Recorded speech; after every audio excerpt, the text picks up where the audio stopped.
Brazil and China are achieving the best period in history of commercial relations. The Asian country promises to invest here $53 billion.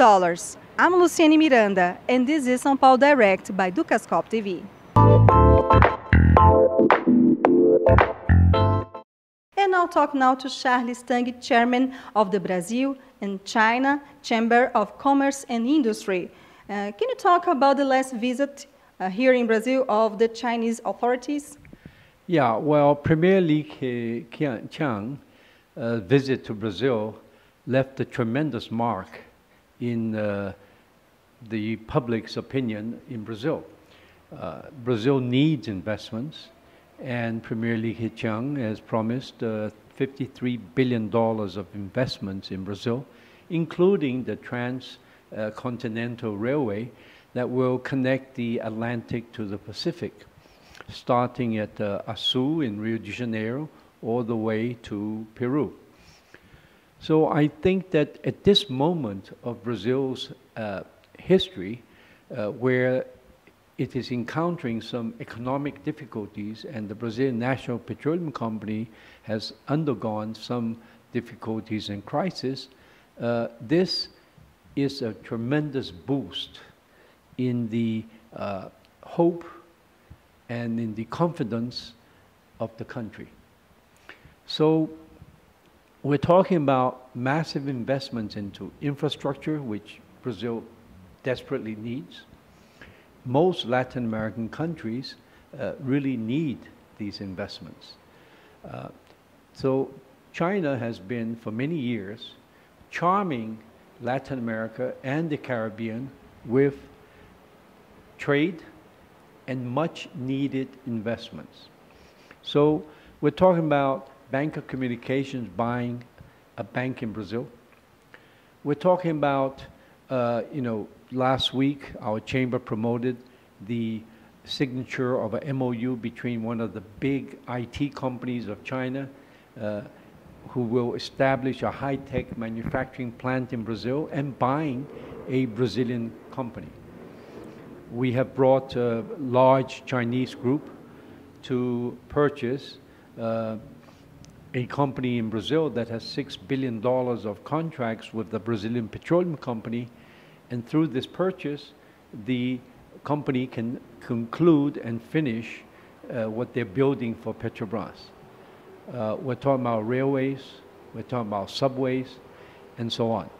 And I think that it is very important for Latin America to look to the example of China's success in Africa. The former colonial masters of Africa stripped Africa of its wealth and left Africa as a lost continent for many, many decades, until China started to invest massively into Africa and transformed Africa into a continent of hope. If you look at the statistics, the highest growth rates where half a dozen African countries over the last 5 years where China has invested massively. China has helped lift 690 million Chinese people out of poverty, and through its economic growth and consumption and imports, it has helped the government of President Lula do the social inclusion of 40 million Brazilians who didn't have water or electricity or food. And of course, hundreds of millions of Africans were also taken out of poverty. So this has been a tremendous contribution to the world. And as we all know, China is a locomotive to the world economy today. And with the construction or the inauguration of the AIIB, the Asian Infrastructure Investment Bank, and also the new development bank announced by the leaders of the BRIC countries in Fortaleza last year, these entities will also help channel tremendous resources into all of Latin America, the Caribbean, and of course Brazil, the largest economy in Latin America and the largest country in Latin America, will be one of the principal beneficiaries of these measures. What about the relations between the two countries related to the airplane industry? Well, as you know, Embraer, our chamber, helped Embraer establish a factory in China, in Harbin, in a joint venture at the time with AVIC 2.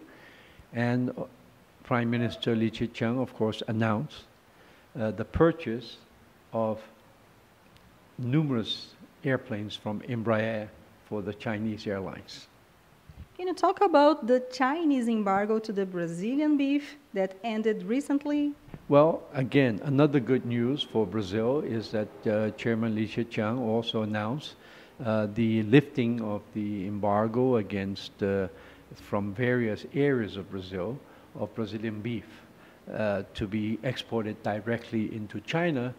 And that is, of course, another good news to boost Brazil's economic confidence.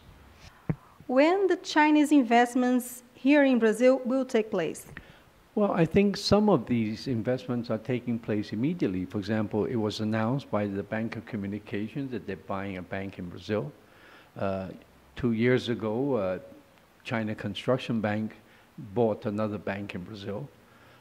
Last year, we took a 2.5 billion real investment to Mato Grosso do Sul, to a small city called Maracaju. And in fact, I went with Governor Puccinelli and the mayor of Maracaju to China to sign the MOU. And it's been done by a state-owned company in biotechnology, which Brazil needs, both the investment and the technology. The same way that we brought this high-tech IT company to start an industry in Brazil. Again, Brazil needs the technology and also needs the investment. We're also bringing Chinese groups to invest in hydroelectric power plants. And, and railways. We're talking to Brazilian companies about railways, about highways, about ports and airports. So there is so much to be done in Brazil. And because Brazil does not have a high degree of internal savings, it really needs foreign capital. And the only country in the world today that has both the availability of funds and the willingness to invest in Brazil is China. Mr. Charles Tang, thank you so much for joining us. Well, it's always a great pleasure to see you again, and thank you very much for inviting me. Thank you. Luciane Miranda to São Paulo Direct by Dukascopy TV.